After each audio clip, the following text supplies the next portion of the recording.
Ang tumataas na pagkonsumo ng mga pagkaing mayaman sa fiber ay maaaring magpababa sa risk ng cardiovascular disease at coronary heart disease. Ang dragon fruit ay isang magandang mapagkukunan ng dietary fiber, kaya naman hindi lamang ito maganda para sa puso, ngunit tumutulong rin ito sa pagkontrol ng blood pressure at timbang.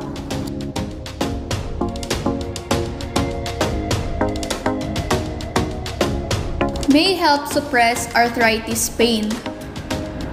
Tradisyonal na ipinapayo ang dragon fruit bilang isang lunas sa mga taong naghihirap sa inflammatory diseases tulad ng arthritis at kirot ng kasukasuan.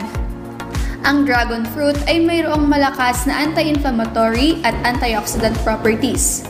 Kaya naman, maaari nitong ibsan ang kirot ng pamamagang dulot ng arthritis.